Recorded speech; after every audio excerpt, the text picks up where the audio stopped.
Mfalme wa falme, Mungu muumba wa mbingu na nchi, wewe uketie juu sana kwenye enzi yako, pokea sifa na utukufu na shukurani. Hakuna Mungu mwingine kama wewe juu mbinguni na hata hapa chini duniani, ambaye anastahili kusifiwa, ambaye anastahili kuabudiwa na kuinuliwa, ila wewe peke yako. Mfalme, ni wewe uliumba mbingu na nchi na vitu vyote vilivyomo, vile vinavyoonekana kwa macho na hata vile havionekani. Umetukuka, umeheshimika, umebarikiwa, mfalme wa majeshi. Tunachukua nafasi hii, mfalme wa milele, kunyenyekea mbele zako Bwana, tukisema wewe ni Mungu na wewe ni mfalme na wewe ni mkuu, na hakuna mwingine zaidi yako, na hakuna mwingine badala yako, na hakuna mwingine ambaye anaweza fanana na wewe, katika jina la Yesu Kristo wa Nazareti. Asante Bwana kwa sababu ya mkutano huu ambao Bwana umeandaa katika mji wa Nyeri. Bwana, tunaukabidhi katika mikono yako. Tunaomba ya kwamba Bwana, siku ya leo Bwana, tunapouanzisha, tunaomba Bwana, wewe uliye mwanzo na mwisho, Bwana, ukaanze pamoja nasi, ukaende pamoja nasi Bwana, na hata ukaweze kumaliza pamoja na sisi. Tunalitumainia na kulitegemea jina lako Bwana. Maandiko inasema katika Zaburi 20 mstari wa 7 ya kwamba wengine wanataja magari na wengine wanataja farasi, lakini sisi tunalitaja jina la Bwana Mungu wetu.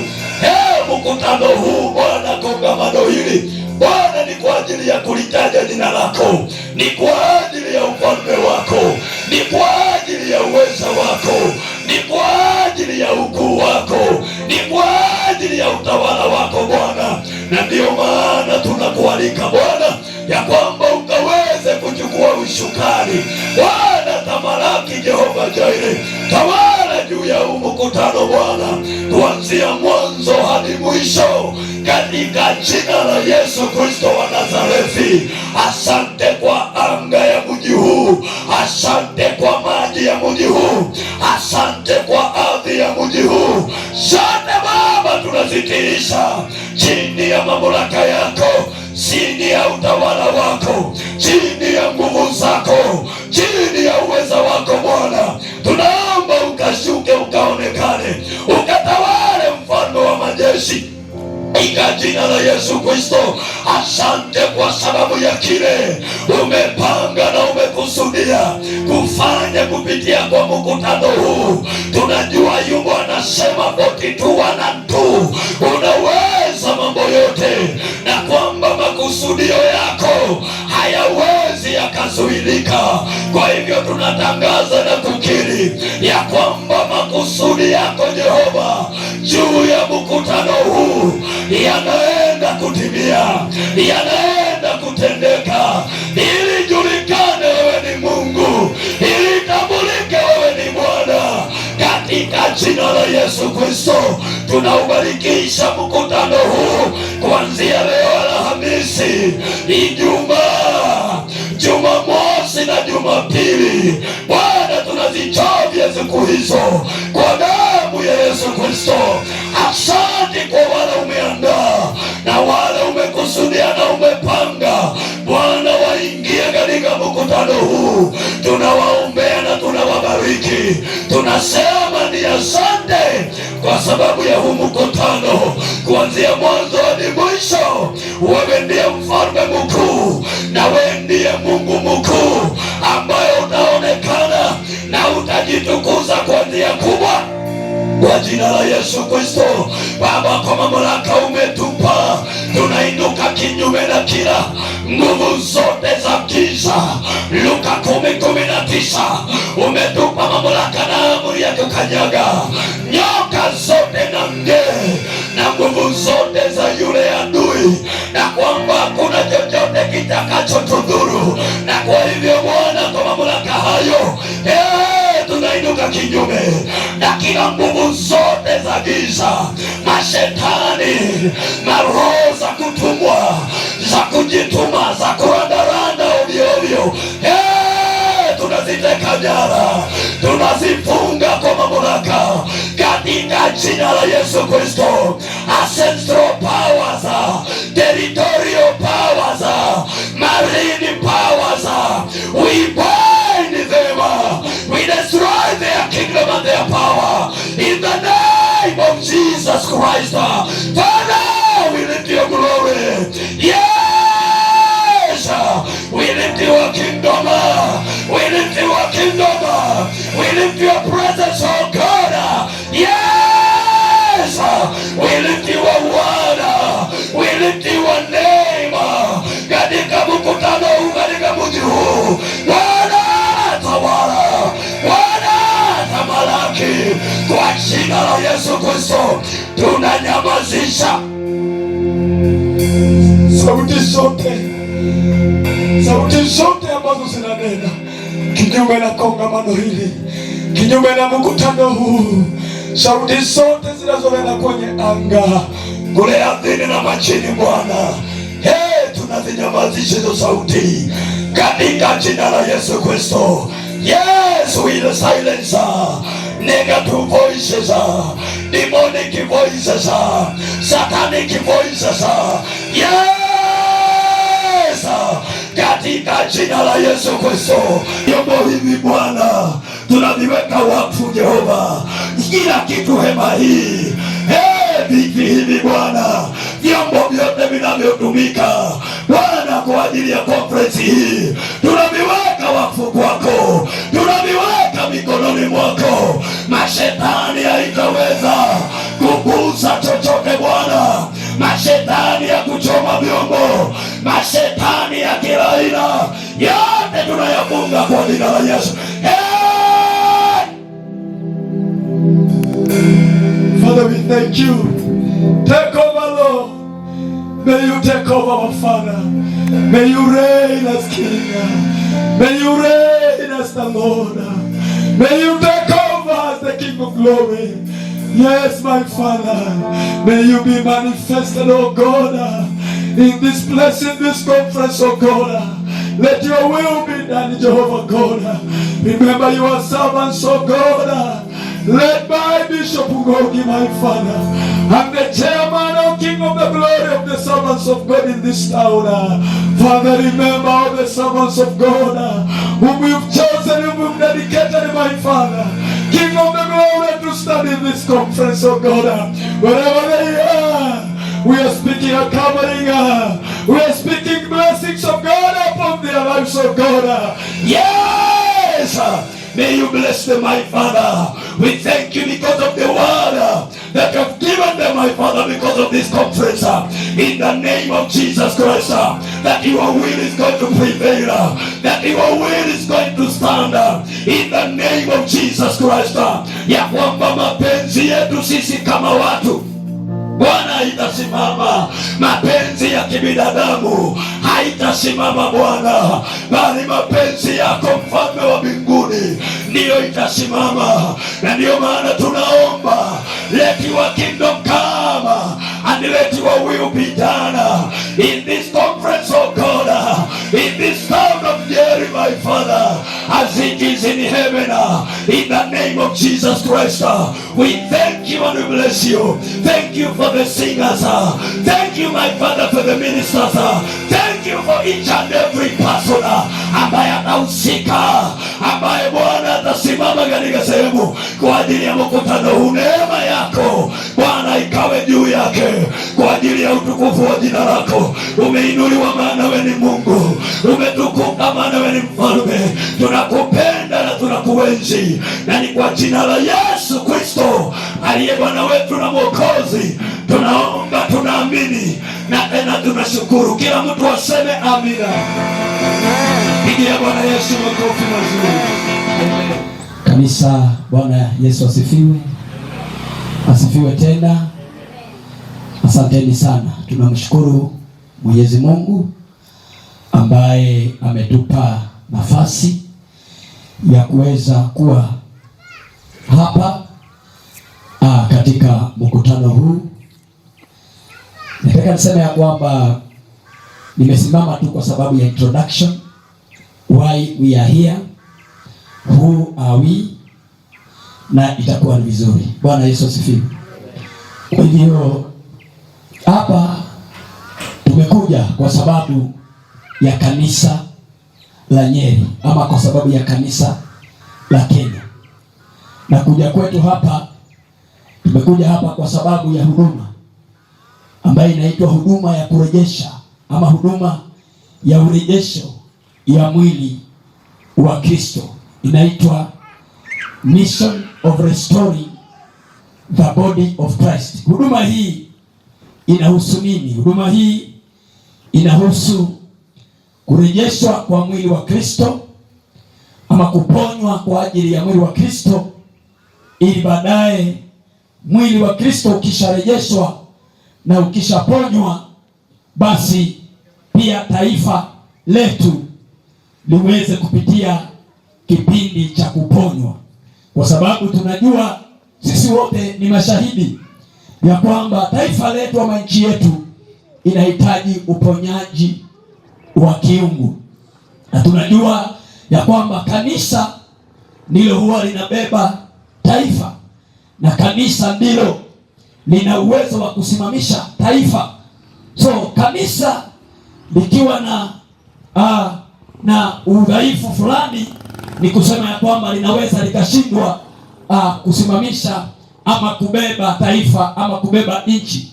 Na kwa hivyo huduma hii ni ya kuponya kanisa la Kenya.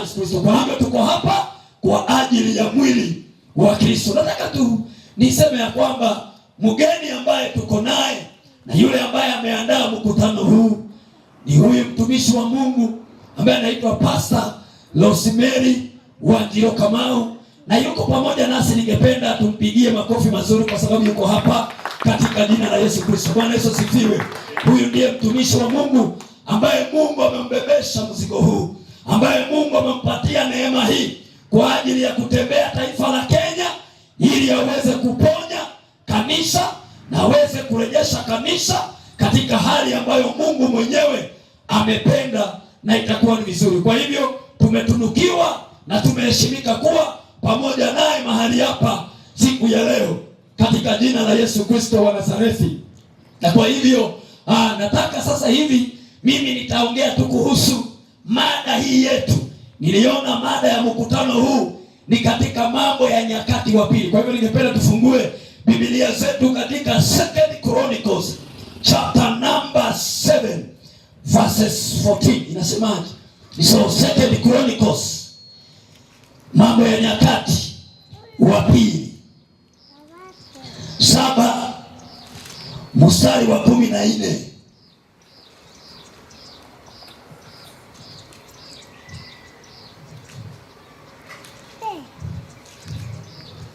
Nichukue nafasi hii niwakaribishe nyote ambao mmekuja. Mungu awabariki, hata wale wanasikia sauti hii wakiwa mbali ama karibu. Tunawaomba ukaweze kukaribia na itakuwa ni baraka kwa jina la Yesu Kristo. Tuko hapa siku ya leo. Leo ni kuweka utangulizi. Kesho tunaendelea kuanzia mkutano unaanza asubuhi saa 3:30. Leo tumechelewa kidogo kwa sababu ya mambo madogo ya hapa na pale, lakini kesho mkutano utaanza vizuri saa 3:30 na tutaenda hivyo. Na ningetaka niseme ya kwamba mkutano huu uko na baraka ya watumishi wa Mungu wa mji huu. Jina la Bwana libarikiwe. Mkutano huu uko na baraka ya watumishi wa Mungu wa mji huu. Kabla tuandae mkutano huu ama kabla mkutano huu uweze kufanyika hapa, basi tumepitia barabara inayofaa na inayostahili. Tumeona wazee wa mji huu ambao ni mababa zetu, maaskofu wetu ambao wanaitwa gatekeepers mji huu wa Nyeri. Tumewaona na tukaketi na wao na tukawaeleza kuhusu mkutano huu na kile ambacho Mungu ametumana hapa Nyeri tuje tufanye, na wao wakasapoti mkutano huu na wakaombea mkutano huu na wakasema wako nyuma ya mkutano huu, na tunaamini Mungu kabla mkutano huu uweze kukamilika, baadhi yao watakuja mahali hapa ili waweze kushuhudia na waweze pia kubariki na waweze pia kutia muhuri ya kile ambacho Mungu amepanga kufanya katika hizi siku 4 ambazo tutakuwa hapa katika mji huu wa Nyeri katika jina la Yesu Kristo. Pia ningetaka niseme ya kwamba katika mikutano hii wahubiri watumishi wa Mungu, mababa wale Mungu amepaka mafuta katika huu mji wa Nyeri ambao ni wadhehebu tofauti tofauti watakuwa hapa kuwahubiria, watakuwa hapa kutuhubiria, kutunenea neno la Mungu. Leo mimi ndio ninaweka utangulizi, alafu baadaye katika session ya saa 8 tutakuwa na askofu ama tutakuwa na mtumishi wa Mungu hapa ambaye atatuhubiria, na baadaye jioni tutakuwa na mhubiri mwingine. Alafu siku ya leo itakuwa imefika mwisho, alafu tukutane siku ya kesho na itakuwa ni baraka kwa jina la Yesu. Pia katika kongamano hili tutatunukiwa na tutapata nafasi ya kuhudumiwa na mgeni wetu ambaye pia ndiye ambaye amehost mkutano huu, ambaye anaitwa Pastor Rosemary Wanjiru. Kama kuanzia najua Mungu atampatia nafasi, atapata kutuhudumia na itakuwa ni vizuri katika jina la Yesu Kristo. Second Chronicles chapter number 7 from verses pale ukiteremuka kuanzia 14.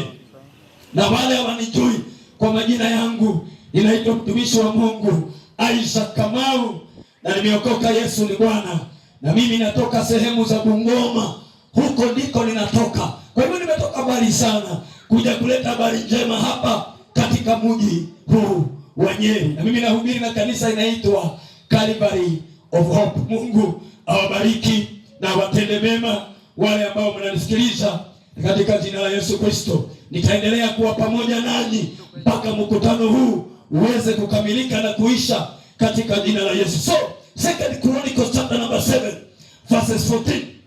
The Bible says, if my people who are called by my name will humble themselves and pray and seek my face and turn from their wicked ways, then I will hear from heaven and I will forgive their sin and I will heal their land.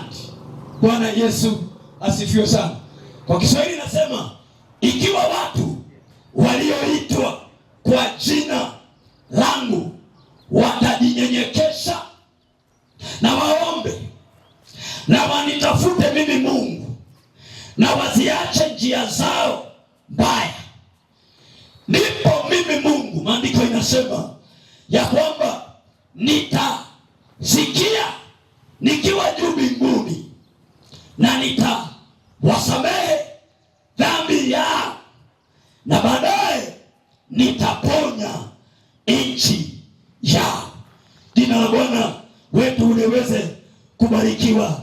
Baba, asante kwa neno lako ambalo nimesoma. Naomba mchana huu wa leo unene na mioyo yetu, unene na maisha yetu, kwa sababu wewe ni Mungu ambaye umetukusudia mambo mema na mambo mazuri. Jina lako litukuzwe na libarikiwe. Leo Bwana, tunaweka utangulizi wa conference hii, tunaweka msingi wa neno lako katika conference hii, ya kwamba katika kongamano hili Bwana wa Bwana, neno lako linaenda kutawala, jina lako linaenda kutawala kwa jina la Yesu Kristo. Neno lako linaenda kufungua wale wamefungwa Bwana, na uweza wako unaenda kudhihirika katika mji wa Nyeri kupitia kwa kongamano hili kwa ajili ya utukufu kwa jina lako. Pokea sifa na utukufu na shukurani kwa jina la Yesu Kristo tunaomba na kuamini. Kila mtu aseme amina. Amen. Sasa nimesimama niongee kuhusu theme ya mkutano huu ama ya conference hii, na theme yenyewe ndio hiyo inaongea kuhusu watu wa Mungu. Na kwa hivyo I'm going to talk about God's people. Who are God's people? Watu wa Mungu ni akina nani? Jina la Bwana libarikiwe. Maana tumesikia vizuri maandiko inasema, ikiwa watu wangu, if my people my name shall humble themselves and pray and seek my face and turn away from their wicked ways. Bible inasema, then I will hear from heaven, and when I hear from heaven, I am going to forgive their sins, and I'm going to heal their nation. Now I want to talk about God's people. Who are God's people?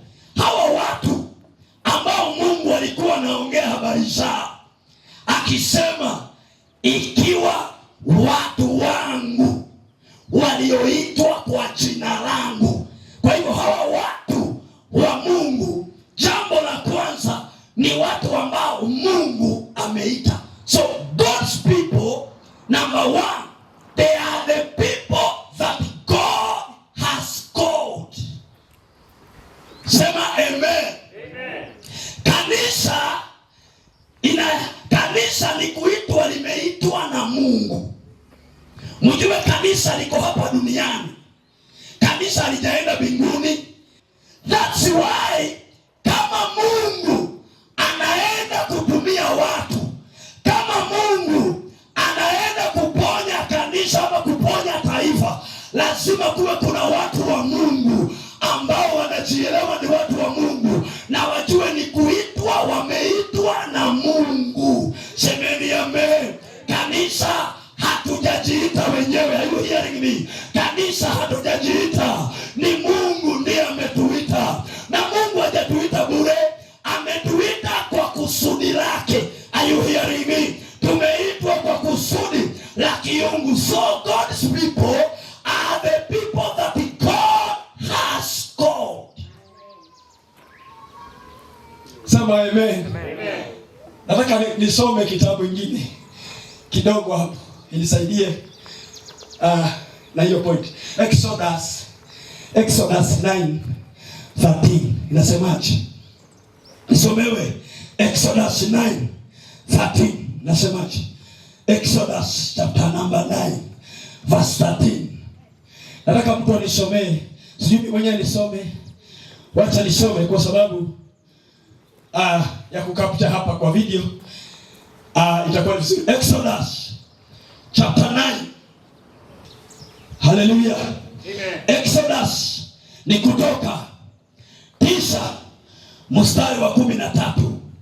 Maandiko inasema, then the Lord said to Moses, rise early in the morning and stand before Pharaoh, and he said to him, thus says the Lord God of the Hebrews, let my people go.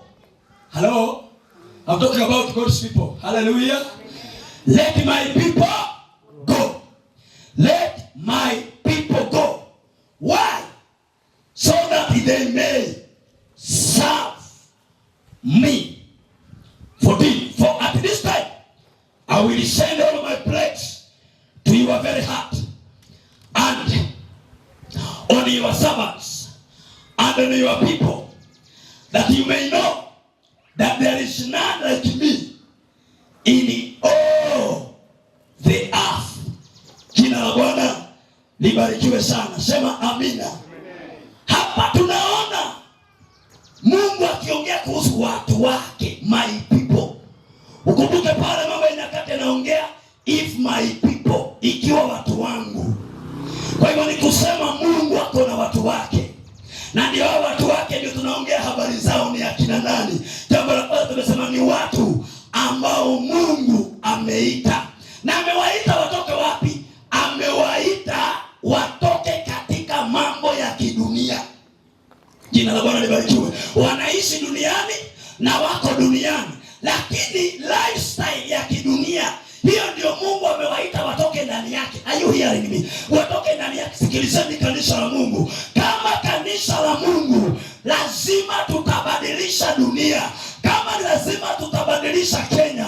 Kama lazima tutabadilisha Nyeri. Lazima kanisa la Kenya likubali kutoka katika mila na desturi na tabia za kidunia. Are you hearing me? Tabia za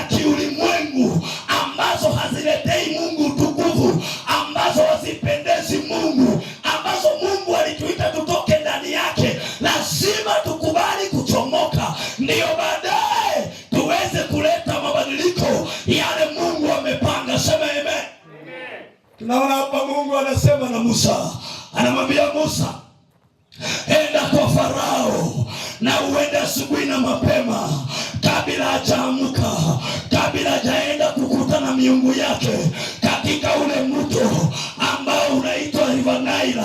Nataka uende ukutane naye, mwambie Musa, hey, thou says the Lord, let my people go. Why? Because I wanted them to serve me. Tumekuja Nyeri katika hii conference ya kurestore the body of Christ kutangaza ya kwamba lazima watu wa Mungu waachiliwe. Sema amen. Lazima Farao ambaye ameshika anga ya Nyeri, amezuilia watu wa Mungu wasitumikie Mungu, lazima aanguke, lazima waachilie katika jina la Yesu. Amen. Mungu ana haja na watu wake, na sisi tuko hapa being the church of Christ. We are God's people. Maana ni kuitwa, tumeitwa. God has called us. Semeni amen. Ambia jirani umeitwa. Ambia jirani umeitwa. Mwambie jirani wewe ni watu wa Mungu. Mwambie you are God's people. Sema amen. God's people ni watu ambao Mungu amechagua ama Mungu ameita. Jina la Bwana libarikiwe. Hebu nataka tuangalie kitabu katika Romans chapter 12. Tusome Warumi 12. Mstari wa ngapi? Wa pili.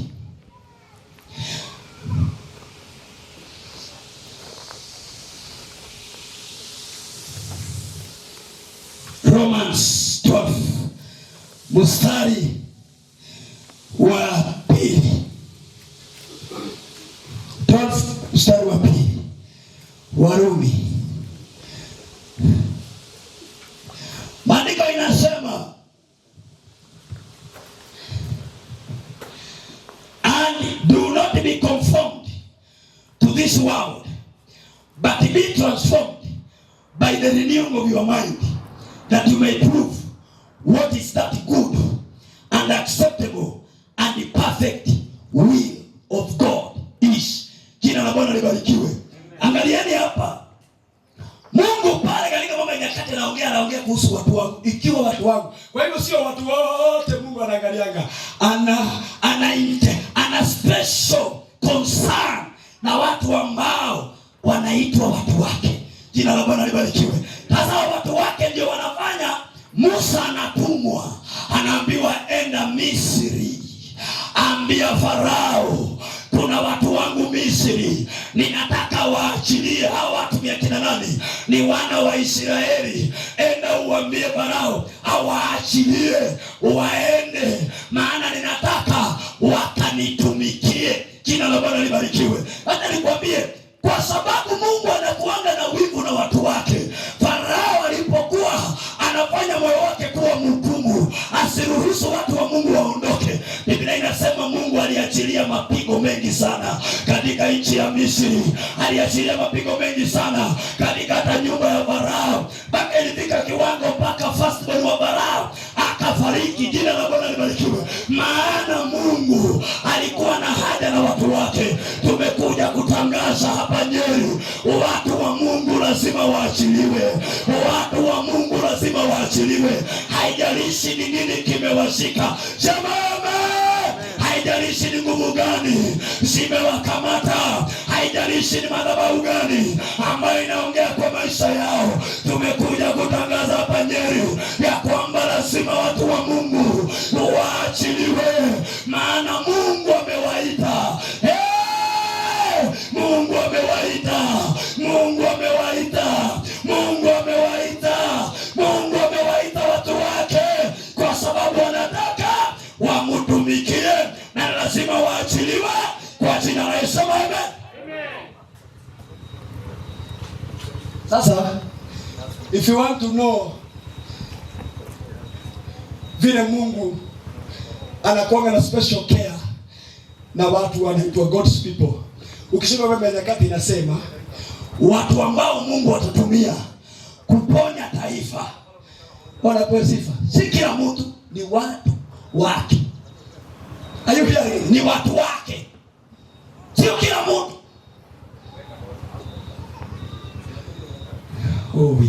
Sio kila mtu, ni watu wake. Ikiwa watu wangu walioitwa kwa jina langu. Sasa hapo ni raiko tofauti. Haijasema watu wote, inasema ikiwa watu wangu. Sio kama unajua kuna kitu inahitanishana na wewe. Kitu chochote kinahitanishana na wewe kina udhamana kwa maisha yako. Hiyo hivi unakiangalianga sana, unakichunga sana, ni cha dhamana sana, maana kinahitanishwa na wewe. Ndio maana sisi tukiwa kanisa, sisi ni watu wa Mungu, na sisi ndio Mungu anaenda kutumia kuponya taifa la Kenya. Sema amen. Kanisa, sisi ndio Mungu anatumia kuponya taifa letu. Sema amen. Hata kama tumepotoka, ndio Mungu hajasema atatutupa. Jina la Bwana libarikiwe. Hata kama kanisa tumeenda nje ya mapenzi ya Mungu, Mungu hajatutupa. Ndio maana sikia maandiko hapa inasema ya kwamba ikiwa watu wangu walioitwa kwa jina langu watajinyenyekesha. Semeni amen. Kama kanisa tukijinyenyekesha mbele za Bwana na tumuombe Mungu na tutafute Mungu na tuache njia zetu mbaya, maandiko inasema Mungu wa mbinguni anaenda kutusikia akiwa juu mbinguni. Huyo ndio Baba tunaongea habari zake. Huyo ndiye Mungu tunaongea habari zake. Yeye ndiye ametuita tukiwa watu wake. Sema amen. Yes. Na haijalishi tumetoka kiwango gani, Mungu ni wa nafasi nyingine. Ndio nasikia akisema tukinyenyekea kwake, kama kanisa la Nyeri, kama kanisa la Kenya, tukinyenyekea mbele za Mungu na tumwambie Bwana tumekukosa, tumwambie Bwana tumepotoka, tumwambie Bwana tumesahau sisi ni akina nani, na tukajiingiza katika mambo ambayo haifai ya kidunia. Baba, tunaomba msamaha. Maandiko inasema Mungu atasikia maombi yetu na atasikia msamaha wetu, na anaenda kuponya maisha yetu, ataponya nchi yetu, ataponya taifa letu. Semeni amen. Hiyo Warumi inasema Mungu akiita watu wake anasema wala msifananishwe na dunia. Mnasikia kanisa la Mungu?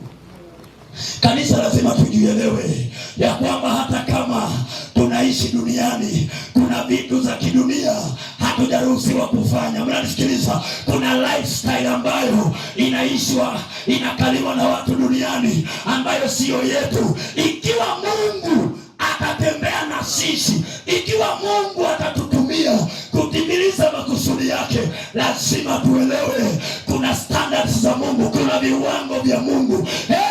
Lazima tujue kuna tabia ambazo hata kama zinafanywa na watu wa kidunia, sisi sio zetu. Na mnajua mambo yale yamefanya kanisa limekuwa na upungufu na likakuwa na udhaifu. Ni nini?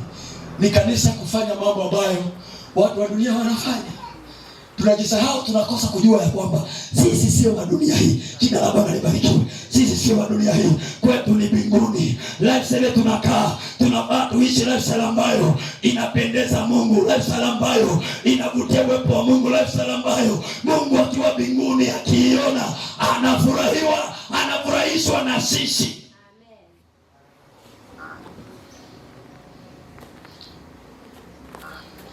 Who are God's people? Number 2. God's people are the people that God has chosen for his own purpose. And those are God's people. Who are God's people? These are the people that God has chosen for his own purpose. Tufungue First Peter chapter 2. Nikielekea kumalizia kwa sababu ya muda wetu, na itakuwa ni vizuri. Waraka wa kwanza wa Petero 2:9.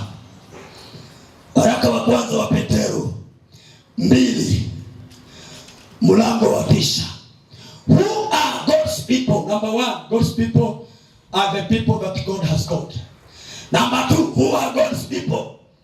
God's people are the people that God has chosen for his own purpose. 1 Peter chapter 2. 1 Peter chapter 2 verses 9. But you are a chosen generation. Mtu angesema amen hapo. You are a chosen generation. You are, but you are a chosen generation. A royal priesthood. A holy nation. His own special people.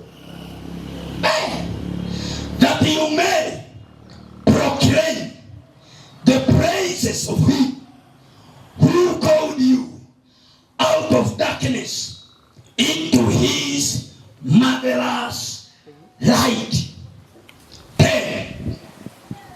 Who once were not a people, but are now the chosen people of God, who had not obtained mercy, but now you have obtained mercy.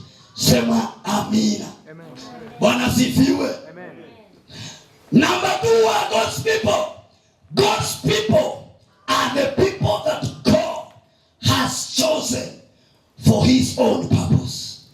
Mtu yoyote Mungu amechagua kwa kusudi la kiungu, wacha nikwambie, huyo ni mtu wa Mungu.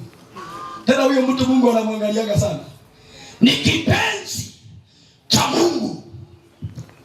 Mbingu inaandamanaga na yeye kila mahali anaingia. Sema amen. Maana ameitwa na amechaguliwa na Mungu aweze kutimiliza kusudi la kiungu. Ninanenea mtu katika mkutano huu, wewe ni chaguo la Mungu. Wewe Mungu amekuchagua kwa kusudi lake. Ningetaka ujue hauko katika hii mkutano kwa hasara yako. Hapana, uko katika hii mkutano kwa faida yako na kwa faida ya ufalme. Sema amen. Hey! Mungu ambaye ameandaa kongamano hili na akakuruhusu uje ni kwa sababu amekuchagua, na amekuchagua kwa sababu wako na kusudi na maisha yako. Ndio maana maandiko hapo inasema you are a chosen generation. Nyinyi ni kizazi ambacho kimeteuliwa. Sema amen. Ambia jirani, wewe ni kizazi ambacho kimechaguliwa. Ambia jirani, wewe ni kizazi ambacho kimechaguliwa. You are a chosen generation. Yes! Na inasema ya kwamba you are a royal priesthood, ya kwamba na wewe ni ukuhani wa kifalme. Semeni amen. Amen. Sisi ni makuhani wa kifalme tukiwa kanisa la Bwana. Jina la Bwana libarikiwe. Haleluya. Uliza jirani, je, wewe ni sehemu ya kanisa? Kama wewe unajua ni sehemu ya kanisa, wewe ndiye naongea habari zako. You are a chosen generation. You are a royal priesthood. Maandiko inasema ya kwamba you are a holy nation. Taifa takatifu. Ambia jirani, wewe ni taifa takatifu. Yaani Mungu amekuchagua kama taifa lake takatifu safi kwa kusudi lake. Bwana anasema ya kwamba you are a God special people. Yaani wewe ni mtu wa kipekee, mtu wa miliki ya Mungu. Sema amen. Wewe ni mtu ambaye ni wa miliki ya kiungu. Na maandiko inasema ambaye Mungu alituita akatutoa gizani. Ambia jirani, ulitolewa gizani. Ambia jirani, ulitolewa gizani. Aliyetuita akatutoa gizani, akatuita ili tuzitangaze sifa zake. Sema amen. Amen. Yaani nafaa ukitembea kila mahali unaenda, watu wanaimba kuhusu Mungu, watu wanaongea kuhusu Mungu kwa sababu ya maisha yako. Yaani maisha yako inadhihirisha Mungu, maisha yako inadhihirisha uungu, maisha yako inaonyesha uungu, maisha yako inaonyesha uungu. Sema amen. You are a chosen generation. Yes, a royal priesthood, a holy nation, God's special people who have been called out of darkness into his marvelous light. Sema amen. Tumeitwa katika nuru yake ya ajabu. Nuru ya Mungu wetu ni ya ajabu, na ametuita pale ili tuzitangaze sifa zake. Sema amen. Ndio maana watu wa Mungu, who are God's people, these are people that God has chosen for his own purpose. Praise the Lord. Hallelujah. Bwana sifiwe. These are the people that God has chosen for his own purpose. Watu ambao Mungu amechagua kwa kusudi lake. Jina la Bwana libarikiwe. Kwa hivyo sisi tumechaguliwa na Mungu. Kama kanisa tumeitwa na Mungu. Tumechaguliwa na Mungu kwa sababu ya kusudi lake la kiungu, kwa sababu ya mapenzi yake ya kiungu. Na ndio maana kanisa la Mungu, mnaposimama, simameni imara mkijua Mungu ako upande wenu. Jina la Bwana libarikiwe. Na taifa letu lazima litaponywa na kanisa. Sema amen. Tumekusanyika hapa kama kanisa la Mungu ili kusudi Mungu aweze kutuhudumia, aweze kututakasa na kutusafisha, aweze kutusamehe na kutuondolea maovu. Baadaye atutumie sisi tuweze kusimamisha taifa letu, tuweze kusimamisha uchumi wa nchi yetu. Sema amen. Mambo haitaharibika tukiangalia, na sisi ndio Mungu amechagua, sisi ndio Mungu ametuita kwa ajili ya taifa letu. Jina la Bwana libarikiwe. Ninaomba mchana wa leo ya kwamba Mungu akujalie neema ya kujielewa na kujijua. We are God's people, people that have been called by God for his divine purpose. Yes, we are God's people, people that have been chosen by God. Yes, people who have been called by God for his only purpose. Therefore, as a church, do not be discouraged, do not be dismayed. Yes, you have been called by God out of darkness into his marvelous light, so that you may show forth the praises of God. Yes, we declare and decree that in Kenya, as a church we rise up, as a church we stand to declare the praises, to proclaim the praises of our mighty God. In the name of Jesus, tunatangaza kama kanisa, tunachukua nafasi yetu kama kanisa, tunasimama, tunajukumika kuzitangaza fadhili za Bwana. Tunakina kutangaza ya kwamba kanisa la Kenya lazima litasimama, lazima litasimama, lazima litasimama. Mashetani, musituchekelee kama kanisa. Adui ya kanisa, usituchekelee. Maana ijapokuwa tumeanguka, Bwana atatuinua tena. Ijapokuwa tuko gizani, Bwana atatumulikia. Bwana atakuwa nuru yetu. Natangaza hapa Nyeri, kanisa la Nyeri linaenda kuangaza, linaenda kumulika. Kanisa la Kenya linaenda kuangaza, linaenda kumulika na kutimiza makusudi ya kiungu kwa jina la Yesu. Baba, pokea sifa. Uhimidiwe Mungu wetu, utukuzwe Mungu wetu. Hakuna kama wewe. Wewe ni mfalme wa wafalme, wewe ni mtakatifu wa majeshi, na wewe ni mtakatifu wa milele. Tunakupenda na tunakuenzi na tunakudhamini, maana wewe ni wa maana na wewe ni wa dhamana kwetu. Ulisema ikiwa watu wako walioitwa kwa jina lako watajinyenyekesha, wakuombe na watafute uso wako na waache njia zao mbaya, Ulisema utasikia ukiwa juu mbinguni, ukasema Bwana utawasamehe dhambi zao na utaponya nchi yao. Tumekusanyika hapa kama kanisa la Kenya. Mungu tukumbuke Bwana.